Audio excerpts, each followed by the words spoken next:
বন্ধুরা, বাংলার রাজনীতিতে কি শুরু হয়ে গেল নতুন পাওয়ার স্ট্রাগল? তৃণমূলের অন্দরেই কি বাড়ছে মতবিরোধ? আর কেন হঠাৎ এমন কিছু মন্তব্য সামনে এলো যা নিয়ে এখন রাজনৈতিক মহলে তুমুল আলোচনা? আজকের ভিডিওতে আমরা দেখব ঠিক কি বলছেন কল্যাণ বন্দ্যোপাধ্যায়, কিংবা কেন তিনি অভিষেক বন্দ্যোপাধ্যায়কে নিয়ে এমন মন্তব্য করলেন, কেন দলের কিছু নেতার বিরুদ্ধে সরাসরি ক্ষোভ প্রকাশ করলেন, আর এই পুরো ঘটনা আগামী দিনের বাংলার রাজনীতিতে কি প্রভাব ফেলতে পারে।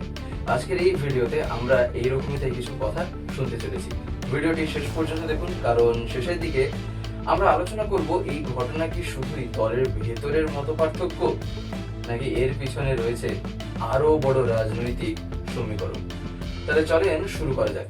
সাম্প্রতিক এক সাক্ষাৎকারে তৃণমূল কংগ্রেসের বর্ষীয়ান নেতা কল্যাণ বন্দ্যোপাধ্যায় এমন কিছু মন্তব্য করেছেন যা নিয়ে রাজনৈতিক মহলে নতুন বিতর্ক শুরু হয়েছে। প্রথমেই তিনি অভিষেক বন্দ্যোপাধ্যায়কে নিয়ে কথা বলেন। তার বক্তব্য অনুযায়ী অভিষেক তার কাছে ছোটবেলা থেকে পরিচিত এবং তিনি তাকে সন্তানের মতোই দেখেন। সেই কারণেই যদি কোনো ভুল বোঝাবুঝি বা মতপার্থক্য থেকেও থাকে, তাহলে সেটাকে শুধরে নেওয়া সম্ভব বলেই তিনি মনে করেন। কিন্তু এখানেই শেষ নয়। কল্যাণ বন্দ্যোপাধ্যায় আরো বলেন, বর্তমানে যে রাজনৈতিক লড়াই চলছে সেটা শুধুমাত্র কোনো একটি কিন্তু দলের লড়াই নয়। তার মতে এটা পশ্চিমবঙ্গ এবং ভারতের গণতন্ত্র রক্ষার একটি বড় লড়াই, আর সেই কারণে সবাইকে একসঙ্গে থাকার প্রয়োজন রয়েছে। তবে এরপরই কি হয় না, তিনি দলের মধ্যে থাকা কিছু নেতার বিরুদ্ধে পরোক্ষভাবে তীব্র অসন্তোষ প্রকাশ করেন। তিনি বলেন, যারা শুধুমাত্র সুবিধার জন্য রাজনীতি করেন তারা যদি দল ছেড়ে চলে যান তাহলে দলের বিশেষ ক্ষতি হবে না। এই মন্তব্যের পর থেকেই রাজনৈতিক মহলে শুরু হয়েছে জোর চর্চা, কারণ প্রশ্ন উঠছে তিনি কি শুধুই সাধারণ মন্তব্য করেছেন, নাকি দলের ভেতরে চলা কোনো অসন্তোষের দিকেই ইঙ্গিত করেছেন। এরপর আসে আরো বিতর্কিত অংশ। কিছু নির্দিষ্ট নেতার নাম উল্লেখ করে তিনি দাবি করেন যে অনেকেই নিজেদের রাজনৈতিক অবস্থান তৈরি করতে পারেননি, বরং দল এবং নেতৃত্বের কারণে পরিচিতি পেয়েছেন।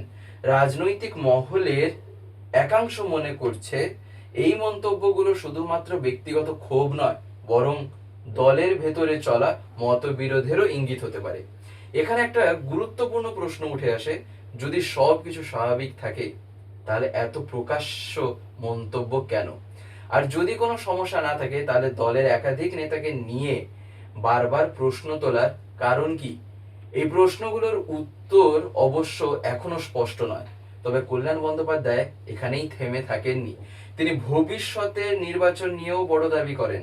তার মতে, যারা দল ছেড়ে অন্য রাজনৈতিক পথে যাওয়ার সিদ্ধান্ত নেন তাদের অনেকেই পরে রাজনৈতিকভাবে সফল হতে পারেন না।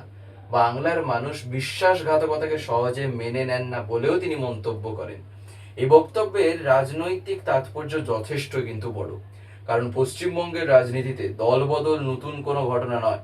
অতীতেও আমরা দেখেছি বিভিন্ন সময় বিভিন্ন নেতা দল পরিবর্তন করেছেন, কেউ সফল হয়েছেন, কেউ আবার রাজনীতির মূল স্রোত থেকে দূরে সরে গিয়েছেন।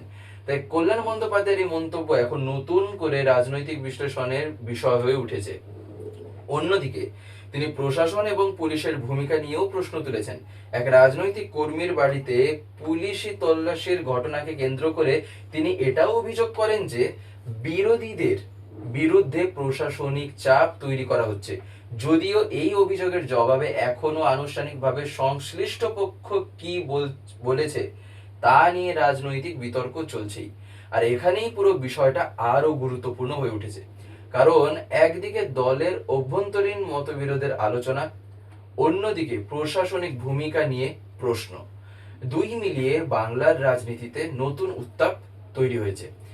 এখন প্রশ্ন হলো, এই বিতর্ক কি কয়েকদিনের মধ্যেই থেমে যাবে, নাকি আগামী দিনে এর প্রভাব আরো বড় আকারে দেখা যাবে? দলের শীর্ষ নেতৃত্ব কি এই বিষয় নিয়ে কোনো বার্তা দেবে, নাকি বিষয়টি রাজনৈতিক আলোচনার মধ্যেই সীমাবদ্ধ থাকবে? এই প্রশ্নগুলোর উত্তর সময়ই দেবে। তবে একটা বিষয় কিন্তু এখানে পরিষ্কারভাবে যেটা বোঝা যাচ্ছে তা হলো, কল্যাণ বন্দ্যোপাধ্যায়ের সাম্প্রতিক বক্তব্য এবং তার সেই যে মন্তব্য আবারও বাংলার রাজনৈতিক অঙ্গনে নতুন আলোচনা শুরু করে দিয়েছে। আপনার কি মনে হয়, এটা কি শুধুই একজন প্রবীণ নেতার ব্যক্তিগত মতামত, নাকি এর পিছনে রয়েছে আরো বড় রাজনৈতিক বার্তা? কমেন্টে আপনার মতামত অবশ্যই জানান। আর ভিডিওটি ভালো লাগলে তাহলে একটি লাইক করুন, শেয়ার করুন, আর বাংলার রাজনীতির এমন গুরুত্বপূর্ণ আপডেটস পেতে চ্যানেলটিকে সাবস্ক্রাইব করে রাখুন। ধন্যবাদ।